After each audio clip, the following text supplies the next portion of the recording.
Todos los años aplicas toneladas y toneladas de fertilizante que no funcionan, desde urea, MAP, DAP, miles de toneladas tiradas a la basura.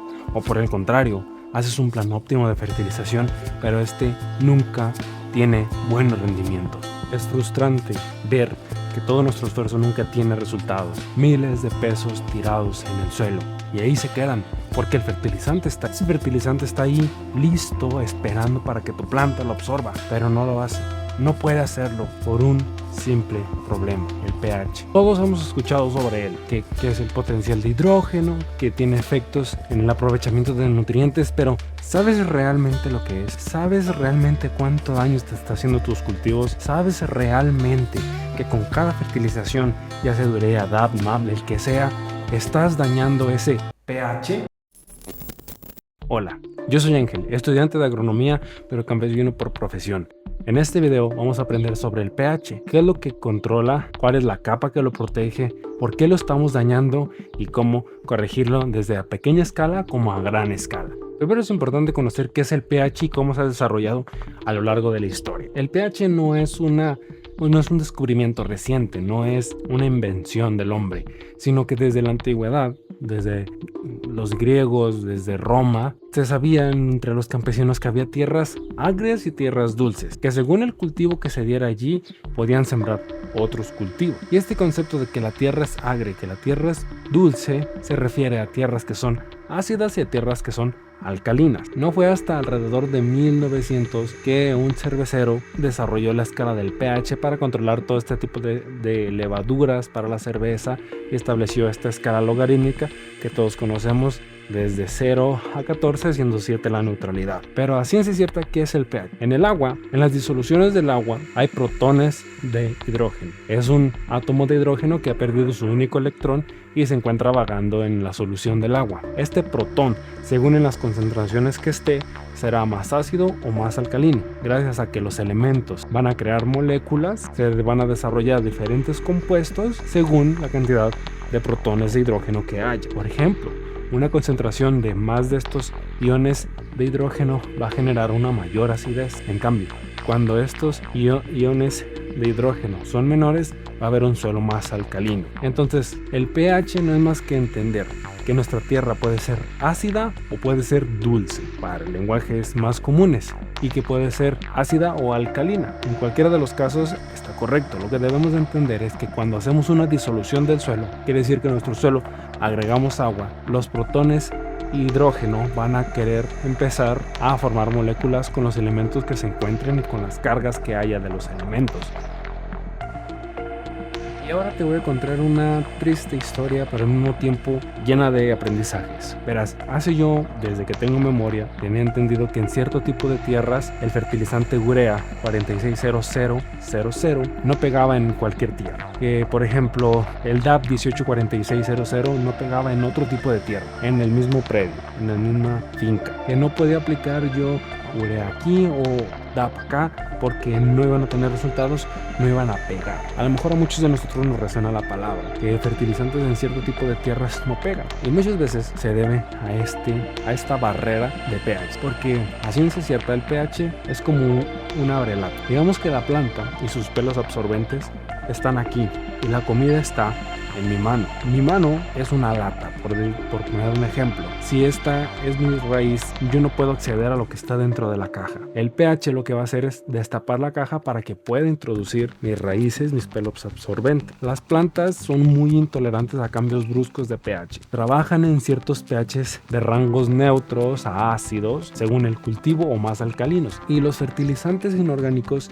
tienen mucho que ver con estas variaciones, sumado a la poca materia orgánica que existe en ellos y aplicaciones de fertilizantes excesivas que lo están dañando. Al yo entender que la urea no pegaba en este cultivo y que era una fuente vital de nitrógeno para un cultivo en intensivo, pues me tomé la tarea de hacer ciertos análisis que se toman más en cuenta en agricultura regenerativa y la permacultura. Con un simple aparato como estos de pH, un potenciómetro, me di cuenta de que cada vez más en mis suelos, unos más que otros, unos barbechos más que otros, se estaban acidificando rápidamente y que a lo largo del tiempo se acidificaban más y más y más, porque el nitrato, el amoníaco, al ser parte de la disolución del suelo, liberan protones de hidrógeno a nuestro suelo que ya no se pueden disolver con otro. Y al mismo tiempo estaba empezando a ser disolutos con aluminio, y el aluminio es un tóxico para nuestras raíces.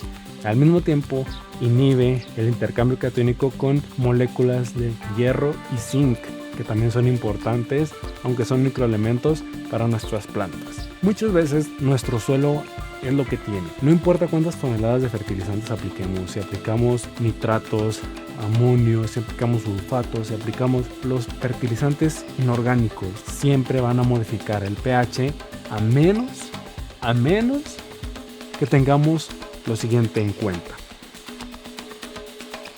Bien, para introducir esta barrera de cambios bruscos de pH, y como comentábamos que el pH es un inhibidor de que las raíces puedan introducirse al suelo y aprovechar todos los nutrientes que hay en ellas, hay que entender qué es la capacidad buffer o de amortiguación. El suelo, en su estado virgen, tiene la capacidad de soportar cambios bruscos del pH.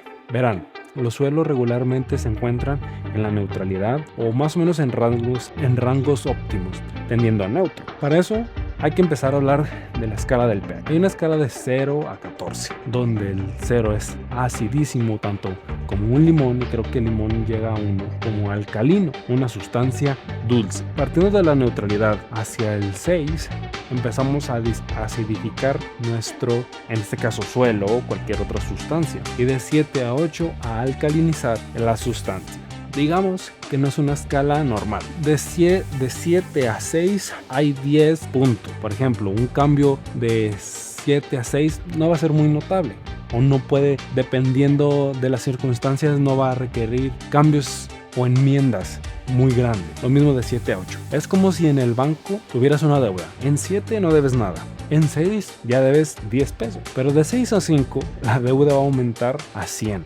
Es una escala logarítmica. Ahora ya no tienes 10 iones de hidrógeno. Ahora tienes 100 en 5. En 4 tienes 1000. En 3 tienes 10,000. Un suelo súper ácido, donde la vida ya no se puede desarrollar ahí. De hecho, nuestra sangre tiende a la acidez, nuestra piel tiende a la acidez como barrera para microorganismos. Y lo mismo de 7 a 8, ahí tienes 10 menos iones hidrógeno. De 8 a 9 tienes menos 100, y de 9 a 10 tienes menos 1000, de 9 a 11 menos 10,000. Un suelo totalmente alcalino que tampoco se puede desarrollar la vida. Por eso muchos de los cultivos tienen una escala de 5.5 a 7.5.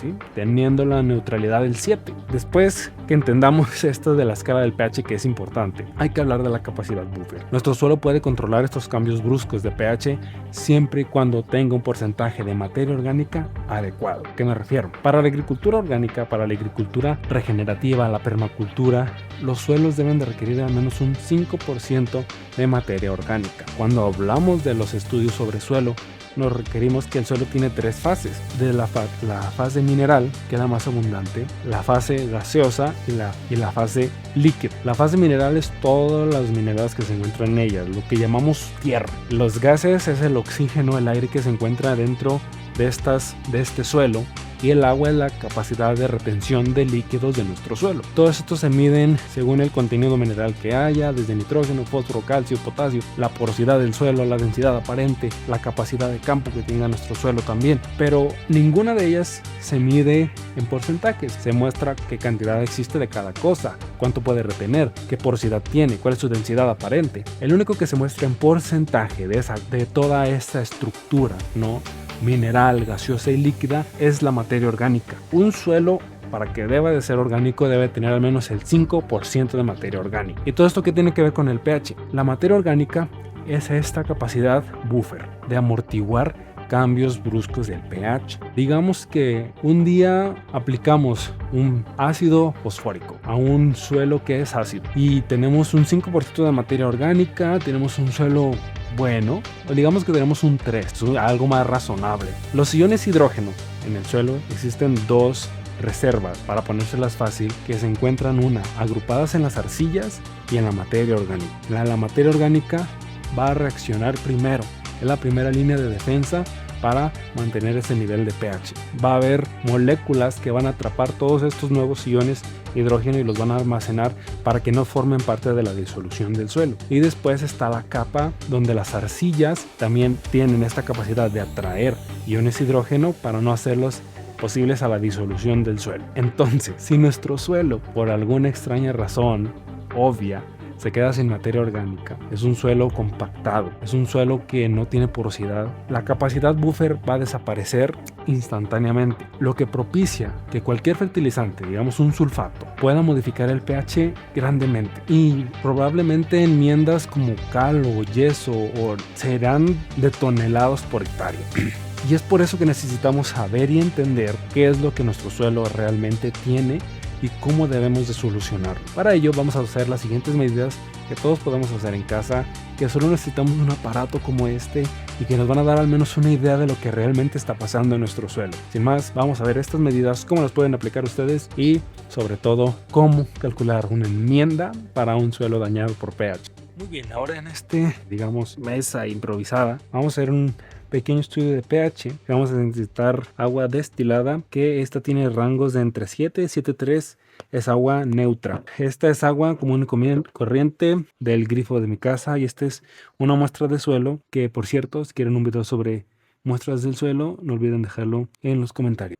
Primero vamos a medir el pH de nuestro suelo. Este es un aparato, un potenciómetro, que hay que calibrar. Cuando lo compra uno vienen las soluciones para calibrar este pHímetro o potenciómetro, y lo que vamos a hacer es introducirlo en el líquido. Poco a poco el pHímetro va a marcar el potencial de hidrógeno que existe en el agua. Está bajando. Por lo general en mi colonia el agua es un poco alcalina, con niveles que rondan entre 7 a 9, por eso es que va bajando un poco más. Ahora está marcando 31, 10.31, un poquito la luz, 10.18, 10.13 y se quedó en 10.13. Son niveles súper alcalinos del agua, por eso no es recomendable beber agua directa del grifo, al menos aquí en México. Ahora, esa es una muestra de cómo hay que medir el pH en el agua.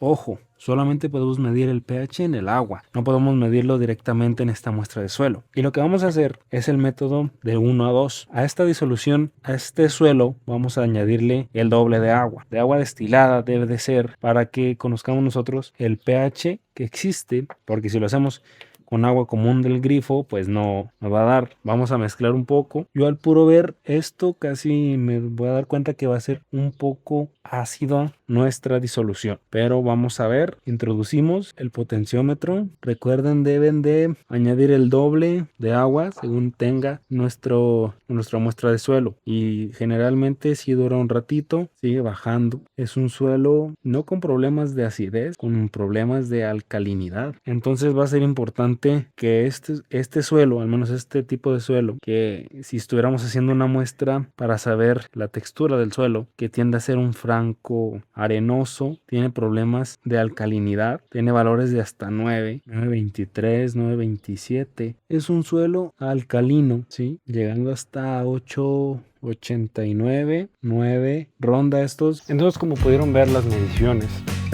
tengo un suelo más o menos alcalino, ácido. También es muy importante que no tenemos bien en cuenta, a menos que sea un potenciómetro de laboratorio, que sean números más o menos fiables. Al menos este de aquí me está dando unos números aproximados. También hay que tener en cuenta que si usamos uno como estos, que son súper baratos, pues hay que estarlo calibrando cada vez que lo vayamos a utilizar, porque luego arroja resultados muy locos. De hecho, en la prueba que vimos hace un momento, me arrojaba resultados de un suelo alcalino, y después de calibrarlo correctamente me dio un suelo más o menos neutro de entre 6 y 7.5, pero hay que tener en cuenta que estos aparatos también pueden fallar, y que si tenemos uno de estos hay que estarlo calibrando cada usada, cada semana, cada lo necesario. Entonces ya entendimos qué es el pH, cómo controlarlo, los factores, y de hecho les voy a dejar esta tabla donde están los fertilizantes y cuál es su capacidad de mover el pH, de cambiarlo,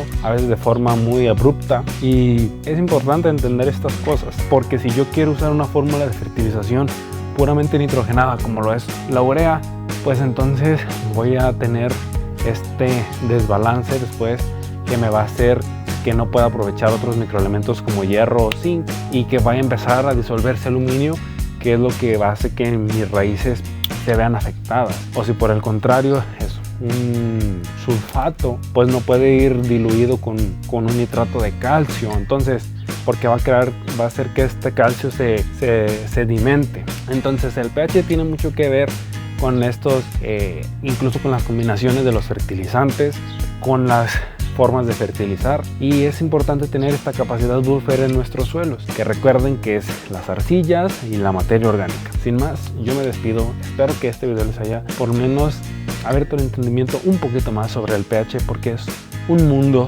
el pH, y sobre todo tiene mucho que ver con la agricultura regenerativa, que está en auge y sé que se va a poner aún más de moda, y es una moda muy buena, pero que es la que te debe hablar y tomarla con pinzas. Sin más, yo los dejo. Si quieren seguir aprendiendo sobre agricultura, sobre todo de acolchado y sobre riego, yo les recomiendo entrar a uno de estos dos videos para que sigamos aprendiendo sobre el campo. Adiós.